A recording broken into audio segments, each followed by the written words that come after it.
Still on the search of that one true love?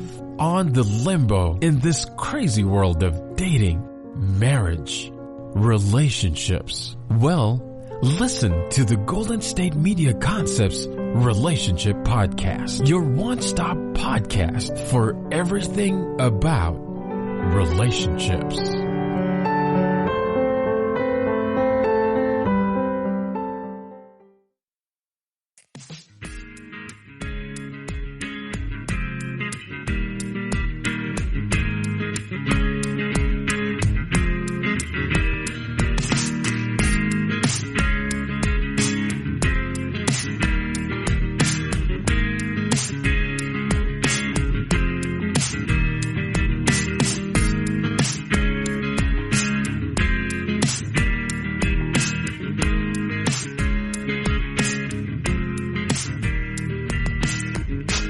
Hello and welcome to Golden State Media Concepts Relationships Podcast. I'm your host, John Johnson, talking about a question of sex history.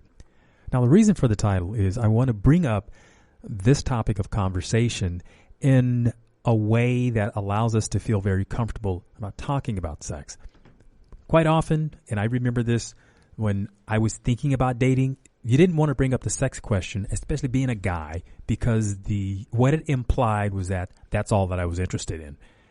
And I know when you're younger, you have that sex drive that's going. That's really as much a part of you as breathing and anything else.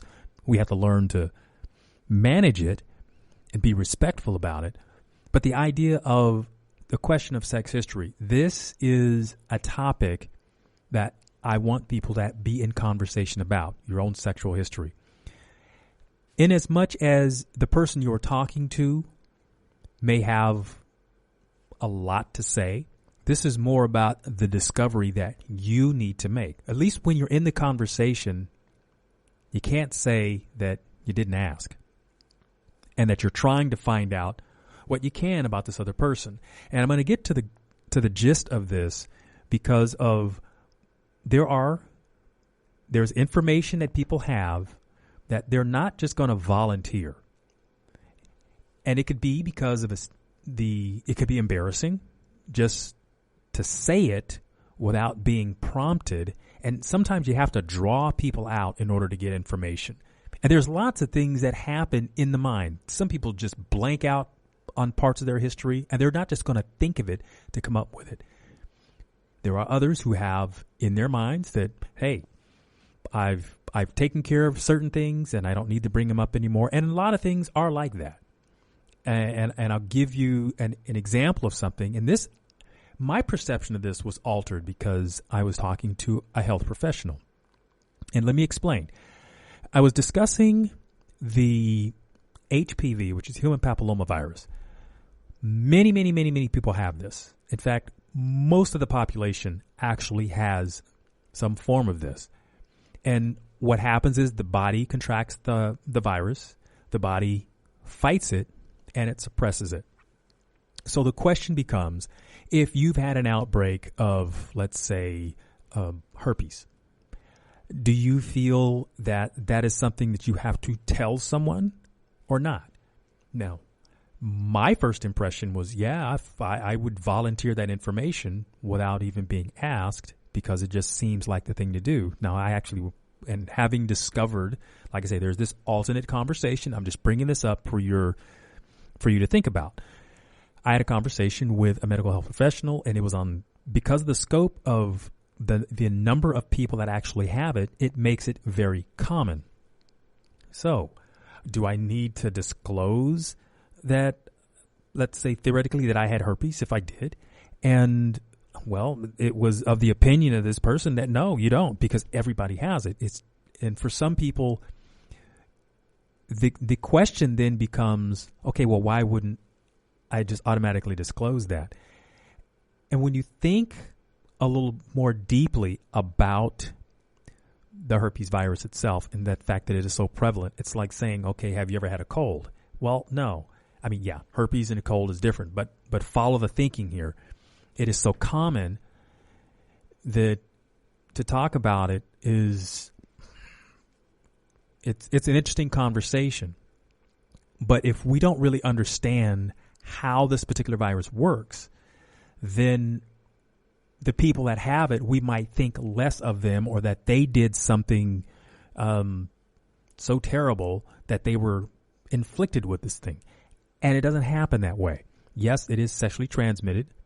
And when you contract it, then some people have symptoms and some don't.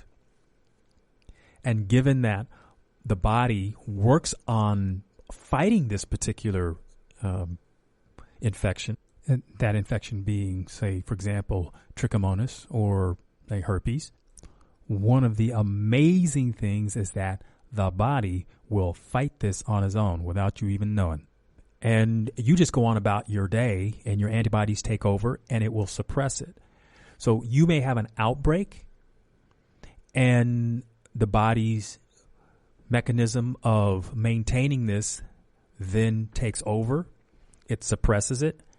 And you may not have an outbreak, and you may not even know that you have it because your body has already been active in taking care of it, and you could have been infected by someone. So, I mean, I've sort of crossed over here. So there was the situation of a person who knows that they have it, and then there's a situation of a person who doesn't know. But I'm bringing about the point of saying, when you learn something about how these things work, then it might change your philosophy about how you respond to it, which isn't to say that if someone were to ask you a question that you would be deliberately deceptive about it. And by deceptive, I mean, would you answer their question dishonestly, saying, if the question would obviously, have you ever had, say, a particular infection? And now, knowing what I've shared with you about how common it is, would you answer the question yes, as in, yeah, I've had it? Or would you not tell someone you've had it because you would feel, well, maybe I don't feel like I need to? I would say consider thinking about how you would want that question answered yourself. Because I've been talking to medical health professionals about the subject, and I just found it fascinating.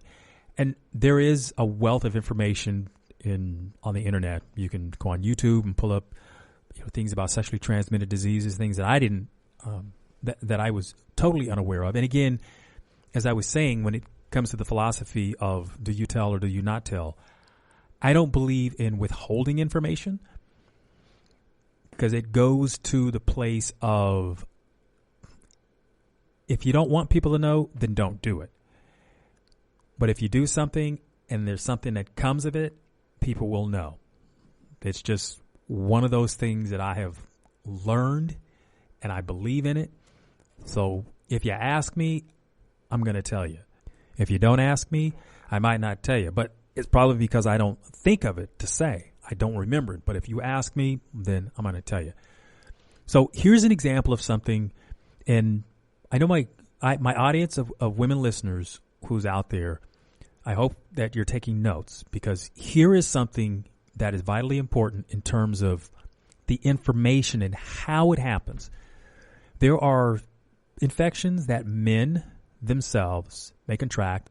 They can be carriers of, and they don't even know it.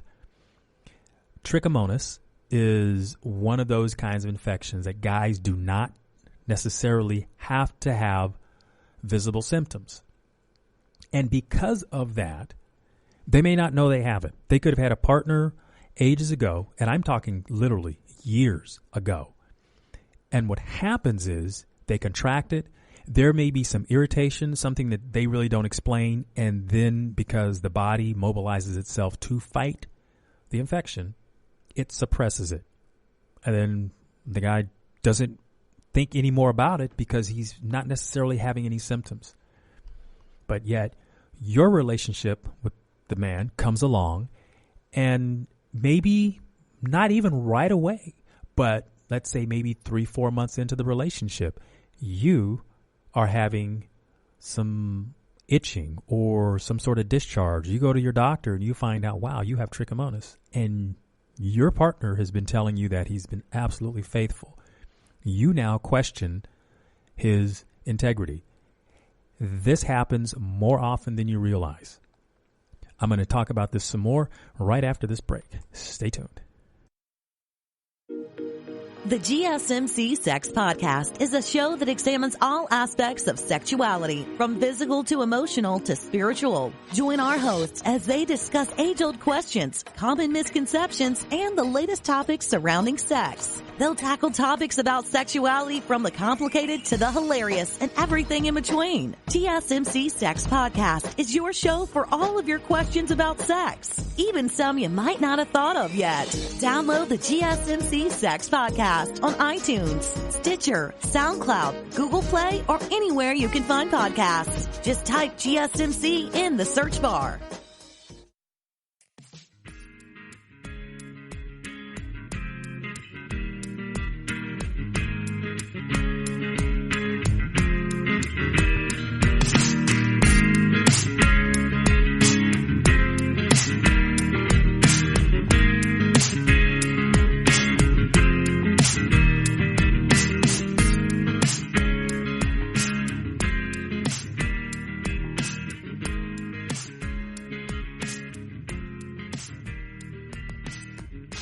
And we're back.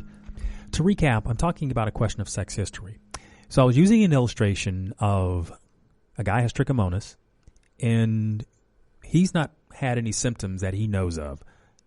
But here you've been in a relationship with this person for quite some time, and all of a sudden you are having symptoms of what you would have when you'd have trichomonas. There could be some discharge, there could be some odor, there could be anyway. You find out that you have this particular one. And now you're questioning where your partner has been. So it's something in the way of how we approach this, and we have to do it with knowledge. The question is certainly going to be asked, have you been with somebody else? And if your relationship has been one that you've assumed that it's been monogamous, you don't have to necessarily question if that's authentic. Because what I have learned about this, and I'll tell you, there was a lot of research to kind of dig this up, because I didn't know this, what happened with this particular infection. But like I said, this is one of those things that can lie dormant in men. And when it surfaces, you as the partner have a reaction, you're questioning his word, and he's saying, look, I've been completely faithful to this. He's going to wonder, well, what's happening? And I can tell you, as a human being, it doesn't feel good to be falsely accused of anything. But you can well imagine why this would really get under your skin if you feel like you've been betrayed, you see. And we generally take people for their word. We try to have the kind of relationship where we build a sense of trust and openness and discussion about things. And that isn't to say that you find out something like this that you wouldn't be alarmed about it. But it is important, and this is where information is the key. You got to find out about this stuff. You got to do some research. You have to, be adult enough to do the research part of this for yourself so that you can learn. Because it definitely is that temptation to want to go after your partner or for somebody when you think they've betrayed you. But when you find out how these things work, it's fascinating. And this is some of the stuff about why you have to take care of your health.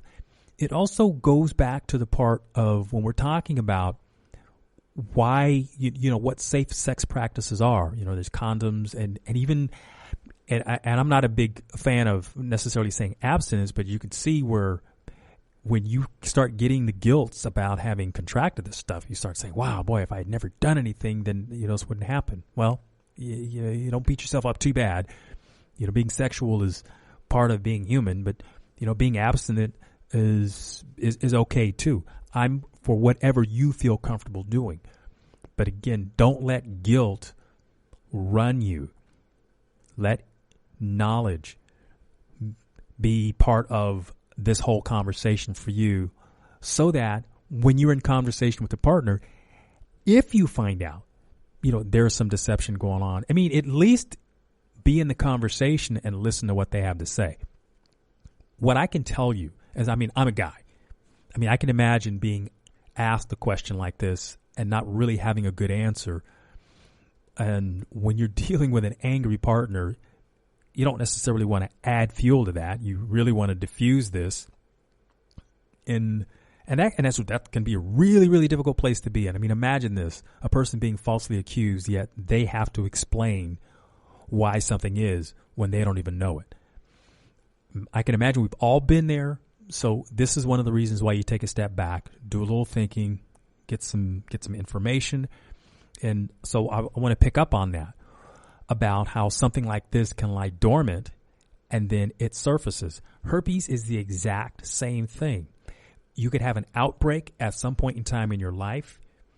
Your body mobilizes its antibodies to fight the virus, and then it suppresses it. Herpes is something that will live in the nerves of the host. Think shingles. It works pretty much the same way. Now, we don't get really upset at a person for getting shingles, but we will get really upset at a person for having, let's say, a genital herpes. And again, they work pretty much the same way. They're just on different parts of the body. Therefore, being infected by somebody that has herpes, and they may not even know they have it.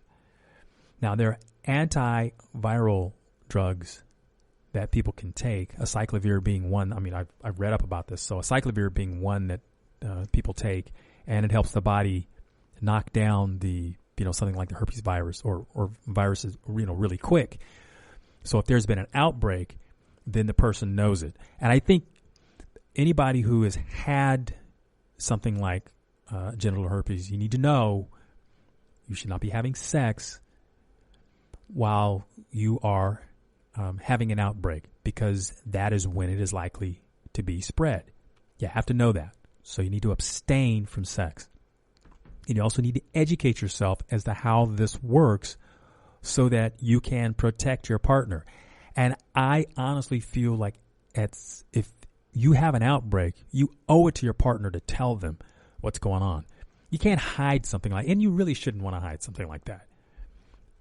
Going back to this conversation about how many people in the world actually have this already, really should have the conversation in the place of, okay, I understand that we have to take precautions so that we don't, infect each other or, create an outbreak. And if you have a partner that's never been infected, I mean, certainly, wouldn't you want to protect them? I think you would. But all of this is part of a question of sex history and knowing not only your own, but understanding what the history is. Understanding the virus like herpes or trichomonas or syphilis or gonorrhea or chlamydia or a lot of these things. The history of these viruses, where they come from, what they do to you. And as you mature and grow in your knowledge, then you know what's reasonable and what isn't. For example, if you have a herpes outbreak, it's not necessarily just going to be on the genitals. It could be in other places on the body as well, and you could become infected by that. You see, this is why you abstain. If you think that wearing a condom is going to prevent you from getting your partner infected, I'm saying this to a guy, as a guy, no, you're incorrect. It's about abstaining. That's about taking care of your partner. That's how you do it effectively. And you tell your partner, hey, this is how it is. And being that, one of the things to also remember is that if you've had an outbreak, then you're probably familiar with how your body reacts. And in that case, then you know that you're kind of in the danger zone here. And this is something that you're going to go through in the process, because as I understand it, when you are given, say, an antiretroviral drug like acyclovir, it works best when you feel that you are about to have an outbreak, because then it could suppress it and you go through the process a lot faster. Because if in fact you don't, and if you were to go through the whole cycle, I can't imagine maybe a week or 2 weeks that you have an outbreak, and it takes a while from beginning to outbreak for then the body to grab it and suppress it. So when you've gone through that cycle, then when you feel better that your body is most likely more in the clear. so to speak. Something to think about. I'm going to take another break, and I'll be right back. Tired of searching the vast jungle of podcasts? Now listen close and hear this out. There's a podcast network that covers just about everything that you've been searching. Hey! The Golden State Media Concepts Podcast Network is here. Nothing less than a podcast bliss with endless hours of podcast coverage.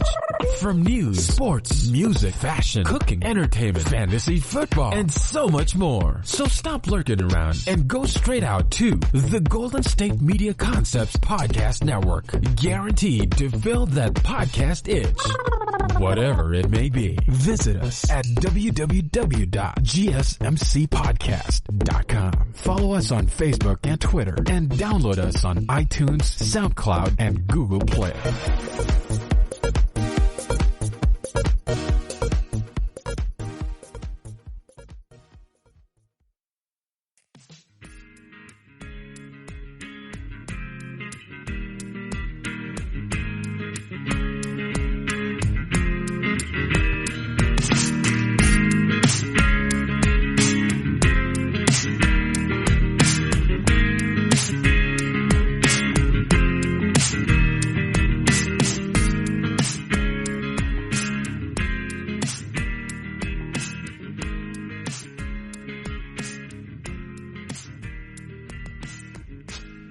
And we're back. Okay, so I've been talking about sex history and a question of your own sex history, and then understanding the history of something in terms of, let's say you contract, let's say herpes or trichomonas, which is something that I've been talking about, and specifically those two because of the fact of the not having symptoms and how it's so prevalent that when you do have symptoms, they can show up at a time that it could be really embarrassing. And by that, I mean, you say you've been with a partner for a while, you've been faithful to that partner, but then your partner shows signs of having an infection and you get questioned about it.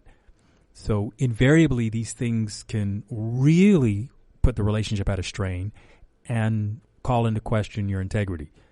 So learning about this helps explain why these types of things happen. So I'm going to read a little bit to you. And I'm going to start with trichomonas. And it's spelled Trichomoniasis. Trichomoniasis. So trich, which is what they call it for short, often has no symptoms. And the Centers for Disease Control reports that only 30% of the people with trich even report any symptoms at all. 30% report symptoms. So that's a lot of people who don't have symptoms. So if you're into the place of having to deal with this really thorny question of, hey, has my partner been faithful to me?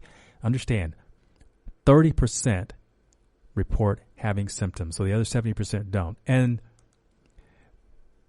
85% of affected women did not necessarily have any symptoms. 85%. So when symptoms do occur, they often begin 5 to 28 days after a person is infected. Now, although for some people it can take a lot longer, you see. So there's a huge variable there.